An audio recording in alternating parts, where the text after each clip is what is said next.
네, 안녕하십니까. 고득점 사례 연습 두 번째 시간입니다. 자, 어제 복습 많이 하셨나요? 예. 어제는 일단 여러분이 예습도 못 해오셨고 해서 문제도 천천히 읽고 또 첫날이다 보니 스토리 키워드라고 하는 걸 좀 밑줄을 쳐드렸어요. 그래서 그런데 여러분 이제 끝나고 여러분 의견도 좀 받고 저도 이제 하루에 4개 사례에만 집중하는 강의는 이번이 처음이라 좀 고민을 해봤는데 그냥 오늘부터는 사례 내용에 좀 집중을 많이 하고요. 그 스토리 키워드 밑줄은 어제 이제 결국 7개 사례를 한 6개 정도 사례를 밑줄 쳐드렸잖아요. 그래서 여러분이 어떤 취지인지는 아셨을 거예요. 그래서 그 주된 그 실체적인 내용 말고 답안지 스토리를 이어가는 부분에 대한 거니까 오늘부터는 그 밑줄을 좀 생략을 하고 사례 내용에 좀 더 충실하게 하면 하루에 4개를 나가는 게 사실 좀 바쁘잖아요. 그래서 그 내용에 대한 설명이 좀 더 충실해질 수 있을 것 같습니다. 자, 그리고 이번 강의에서 판례나 이론에 대한 내용에 대한 설명을 상세하게는 하지 않겠다고 했지만 그래도 워낙에 중요한 판례들이 나와 있는 거니까 한 번씩 조금 설명을 더 차라리 좀 집어넣도록 하고요. 궁금해 하시는 분들도 많아서 그냥 간단히 설명드리면 제가 이번 겨울에 한 강의가 2개인데 베이직 강의랑 핵심 강의가 있어요. 이거는 입학 예정자 대상이긴 한데 재학생분들도 많이 들었어요. 제가 입학 예정자 대상 입문 강의를 원래 예년부터 항상 어렵게 어떻게 안 좋게 얘기하면 좀 어렵게 하는 거고 좋게 얘기하자면은 그 모든 깊은 내용을 다 다루는 내용이기 때문에 재학생분들도 이게 32회로 끝났는데 김준호 교수님 교과서를 정리하고 싶으신 분은 이걸 들을 수도 있을 것 같습니다. 여기는 거의 모든 내용을 다 다룬다고 보시면 되고요. 핵심 강의는 11회 조금 길게 해서 한 11.5회 11회 정도 했는데 마지막 날 조금 길게 해서 한 1시간 정도 더 했나 아마 그럴 겁니다. 그래서 이 강의가 저는 사실은 재학생분들에게 좀 추천해드리고 싶긴 해요. 이번 사례 강의는 내용에 대한 정리를 상세하게는 못 해드리는데 11.5회 만에 거의 요약 강의가 아니에요. 웬만한 내용을 다 설명하고 그때 드렸던 이제 프린트가 좀 107페이지인데 재산법 모든 내용을 좀 담아놓은 B5 프린트가 있습니다. 그래서 내용을 정리하고 싶은 분은 이 강의를 듣거나 혹은 이 사례 강의하고 왜 괜히 이 사례 강의에서 얘기를 하냐면 이게 사례 강의랑 좀 콜라보가 좋아요. 이렇게 하는 게.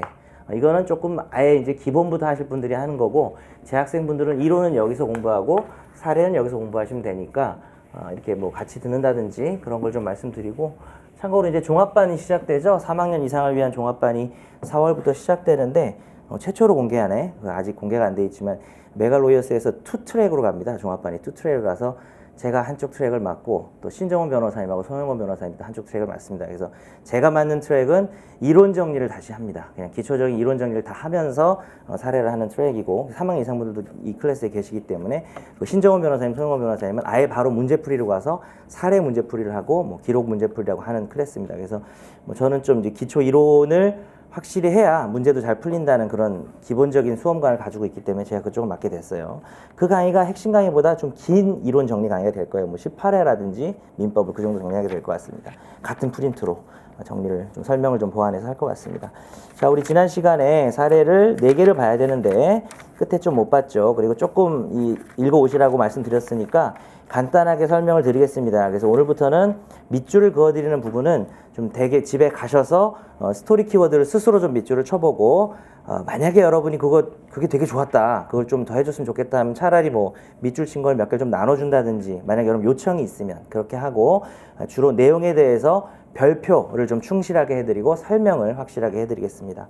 우리가 4-1번에 지난 시간에 1번까지 봤는데요. 4-1번의 문제 2번은 간략하게 설명했다시피 아주 중요한 판례는 아니에요. 그러나 일부러 좀 넣어봤습니다. 실전 사례라는 것이 실전에서는 우리가 전형적으로 외웠던 판례만 나오는 게 아니에요. 그래서 이런 거를 만나는 연수도 필요할 것이기 때문에 좀 넣어봤다고 생각을 해봐 주시고요. 그래서 이거에 대한 설명은 생략하겠습니다. 그냥 판례 공부인 셈이에요. 전체 제 사례집에서 좀 특이하게 그냥 판례 하나 공부한다는 수준이고요. 문제 3번은 매우 중요합니다. 내용이 쉬워서 그렇지. 자, A가 B에게 통정어의 표시로 매매를 하고 E와 F에게 계속해서 그 부동산이 넘어갑니다. 이랬을 때 선이고 악이일 수가 있고 악이고 선이일 수가 있어요. 자, 우리 통정어의 표시의 판례에서는 허위 표시에서는 어떤 판례가 있나요? 정확히 이 판례가 있어요. 이 판례는 매우 중요한 판례인데요. 전세권 저당권자 사안입니다. 제 사례집에 설명이 있습니다. 전세권 저당권자 사안에서 이자가 보호된다고 말을 한 것이죠. 즉 E가 전세권 저당권자인데 F는 전세권 저당권부 채권을 가압류한 사람인데 보호가 되는 사건이었습니다. 워낙에 어려운 사건이니까 간단하게만 설명하겠습니다. 자, 전세권이 통정의 표시였어요. 전세권이 통정의 표시였고, 전세권이 통정의 표시면 B는 A한테 어떤 권리를 갖죠? 전세권을 가집니다. 이 사람은 전세권 저당권자라는 사람입니다. 원래 저당권자는 뭐 하는 사람이죠? 부동산을 담보물로 잡아서 돈을 안 갚으면 부동산을 경매해서 우선 변제를 받는 사람입니다. 그래서 이 사람이 이렇게 이 전세권의 저당권을 설정했다는 것은 부동산이 얘가 가진 게 없어서 전세권이라는 권리를 나중에 경매하겠다는 뜻입니다.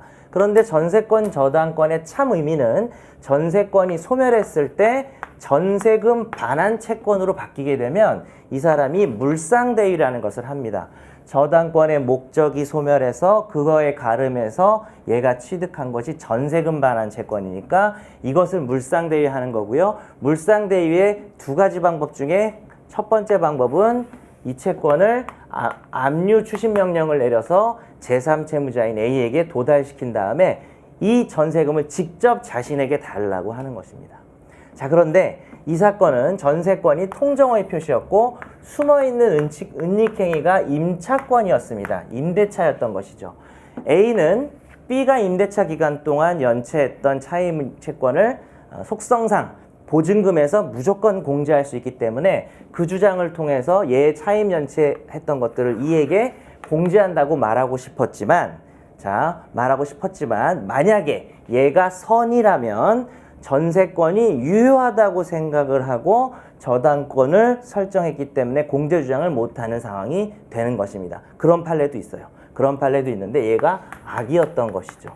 즉 숨어있는 게 임차권인지 알았지만 얘한테는 전세권이 무효다, 숨어있는 게 임차권이다 라고 하면서 얼마든지 차임을 공제할 수 있는 그런 상황이 온 것인데, 자, 이게 좀 어려워요. 자, 공부를 많이 하신 분도 어려워서 이걸 좀 설명을 잠깐 해드릴게요. F는 전세권 저당권부 채권을 가압류하고 나중에 압류한 사람입니다. 제 사례집을 보면 제 사례집에서는 자, 설문 2의 경우에 나와 있죠. 설문 2의 경우에 보면 보세요.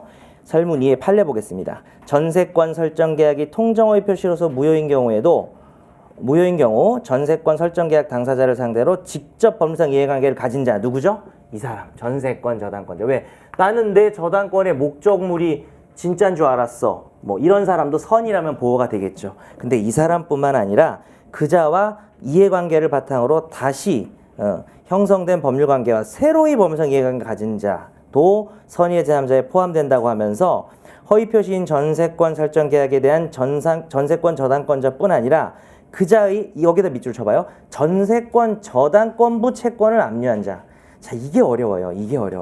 전세권 외우면 됩니다. 외우면 속이 편하죠. 얘가 선이라면 얘가 누구라고요? 전세권 저당권부 채권을 압류한 사람이래요. 전세권 저당권부 채권이 누구 채권이에요? 전세권 저당권부 채권. 전세권 저당권부라는 것은 이걸로 담보된다는 얘기죠. 전세권 저당권으로 담보되고 있는 채권은 사실 E의 채권이란 말이죠.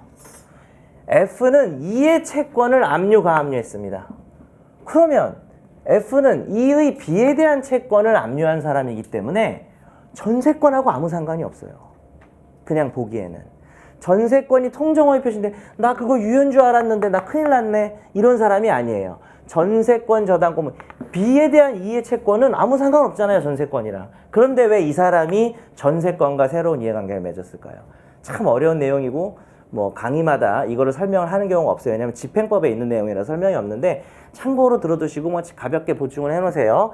이 사람은 결국 뭘 원하는 거죠? 전세권부 채권을 자기한테 가져가고 싶겠죠. 채권 압류라는 게 그런 거죠. 압류 및 추심 명령을 하면 직접 청구하겠다는 거고, 압류 및 전부 명령을 하면 이 채권의 귀속의 일로 바뀐다는 거죠. 즉 F는 E의 B에 대한 이 돈을 자기가 직접 청구하길 원하는 사람입니다. 이럴 경우에 이 E가 뭘로 담보되고 있어요? 전세권, 저당권이라는 담보 물건으로 담보되고 있죠.